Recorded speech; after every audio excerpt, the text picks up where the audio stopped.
Hitman 3 is a very enjoyable experience overall. I thought I would show you guys a little bit of next-gen gameplay on the Q90T, and we'll talk a little bit about what this game is. Starting the game off, I definitely think that you're going to want to engage HDR for this game and on your TV, because I really think the bright specular highlights in this game are very awesome and a huge impact on the experience. So HDR is a definite must. And the HDR slider in this game is really simple actually. You just turn it up until the square completely disappears, and luckily it doesn't seem like tone mapping has too much of an effect on this feature. Now when we look at HDR up close, we really don't know how much tone mapping really messes with the HDR, but from what I'm seeing, I don't see a huge impact at all. The HDR looks incredible in this game on the Q90T. And I'm sure that if you have any other TV, the HDR will look great for you as well. It seems like they did a really good job with HDR. At times the game does wash out, but that is just the game, and Digital Foundry has found that themselves as well. Now, when you're playing on the lowest gamma setting, you're gonna want to crank up your TV settings gamma for a better HDR experience. This is just what I've found to be the case. I usually did just lower the gamma in the game all the way, and then I cranked up my gamma to about 2. You could crank it up to 3 if you want, but then I think that's when we get more washed out experiences. So I keep it at 2 with the gamma in the game at 0.80. This could vary on your TV and really your viewing area. So keep that in mind when you are setting this up on your game. Alright, so how did the Q90T handle Hitman 3? Well, I thought that the Q90T handled this game great, and I hardly noticed any blooming happening. I played it in both game mode and movie mode, and for this title, I did perfectly fine in both modes. I thought they looked great, and game mode wasn't too far off from movie mode, though you could definitely see the advantages movie mode had in a darker area, where you have way more shadow detail coming through due to the full range of local dimming available in movie mode.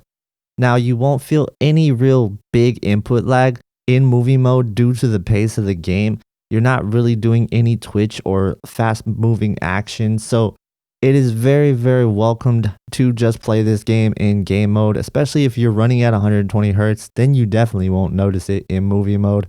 So yeah, I definitely recommend this game in movie mode.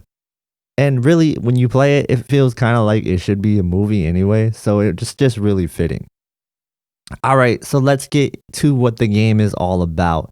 In Hitman 3, you play the role of Agent 47. You're looking to get even with the enemies of the past who burned you over time.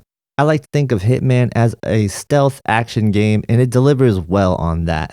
Through the game, you will discover so many hidden secrets scattered throughout the game and all around the map, and it's really fun hunting for all the secret ways to complete all these missions.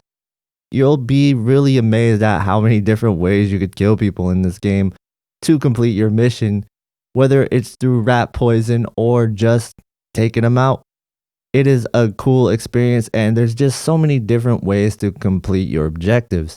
Overall, Hitman 3 probably will take you about less than 8 hours to complete if you just burn through the main objectives, and that's about how long the story takes. But there is definitely a ton of replayability here, as you can replay every mission throughout different areas of the game, and you could have different starting points and different objectives and just different ways to finish the missions. I think there's a few different modes as well I haven't dove quite into, but it is really cool that it's there. Another cool thing is that Hitman 3 will have the ability to play Hitman 1 and 2 missions if you own those games, and you will be able to play them with the enhanced graphics and a refined Hitman 3 engine. I thought that feature was really cool, and if you're a fan of Hitman, I definitely think Hitman 3 is awesome and worth picking up. I think overall, to sum it up, Hitman 3 was a ton of fun, and I really recommend it to anybody who loves a real good, slow-paced stealth game with a little bit of action sprinkled in. I just love being able to go around in different disguises in this game, and it all feels like a very James Bond type experience. Overall, do I recommend this game? I do. And I probably give it around a 7 or 8 out of 10. I would probably say 8 out of 10. And the only reason why I was kind of on the fence with that is because it is a short game. It's only 8 hours, maybe less than that if you really just burn through it. And that, for people that just want a story, a long story game, that's not really the value that you're getting. You're going to want to buy this game if you're into playing the replayability, because I don't think it's worth it if you're just going to bust through the story really fast. Then I think that's more of a rental type experience or just borrowing it from a friend. So yeah, guys, that was my thoughts on Hitman 3. I hope you guys enjoyed this little showcase on the Q90T.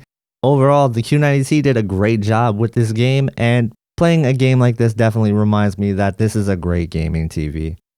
Anyway, guys, thank you for watching, and if you want to see more on the Q90T with some gameplay or really anything on the Q90T at all, check out my channel and I'll have video links on the left. Also, we have plenty of 2021 TV coverage on this channel as well. Thank you for watching and have a good day.